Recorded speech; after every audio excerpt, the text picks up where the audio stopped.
Now we need to understand that international defense collaborations, they help you in two manners. One, getting the cutting edge technologies from across the world, and then we get an opportunity to work on those cutting edge technologies and then deliver it to our Indian customers.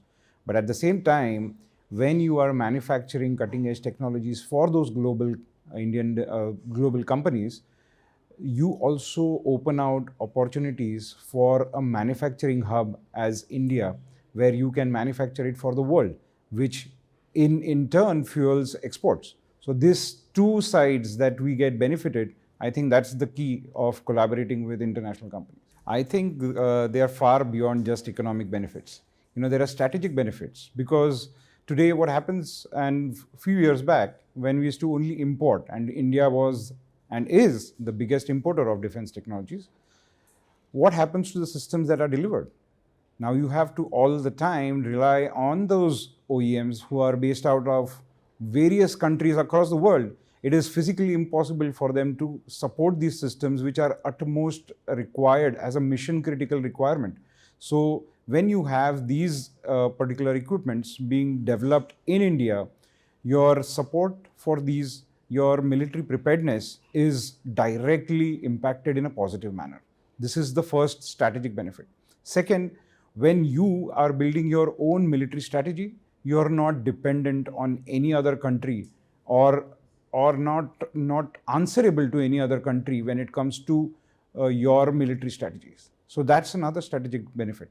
Economic benefits is being a largest importer. If we become largest exporter, I need less tell you what economic benefits it gives you. So we are going to be earning in dollars, we're going to be earning in foreign currencies. Right now we are spending that. So it's a direct impact. And what it helps the ecosystem, it helps develop a huge amount of employment for the country, which in turns again is fueling the economic growth. So we need to understand there are three dimensions to self-reliance in Indian defense. I would call it self-development. I would call it development, like you asked about the question of collaborating with global defense companies. And the third is working with the academia.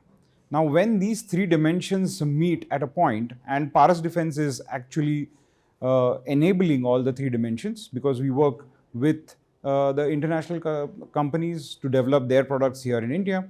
We work with academia to absorb the knowledge from them and commercialize those into a product. And we also do self-development. Now, when these three dimensions come together, most of your challenges of self-reliance go out of the window. So it is very important today, those three dimensions are not meeting yet. That is, according to me, one of the biggest challenge. This gap is reducing and it's going in the positive direction. It's converging, and tomorrow you are seeing a lot of, today and tomorrow you're seeing a lot of interaction between the industry and the academia and the government. So this amalgamation is going to maybe eradicate any challenges that comes in self-reliance. So Paras Defense is more than 40-year-old company. We are hardcore manufacturing, design, develop and manufacturing company. We are into the area of defense and space optics, today migrated to optical systems for space as well as for defense requirements. We are into defense electronics, where we are fueling and empowering most of the defense programs, be it land, be it Navy, and to an extent also Air Force.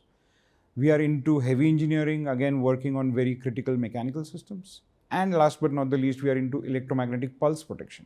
Now, this is one technology which we have been very proudly doing everything in India, and an example of how a critical technology can be completely homegrown and no dependency on any other country or any other company.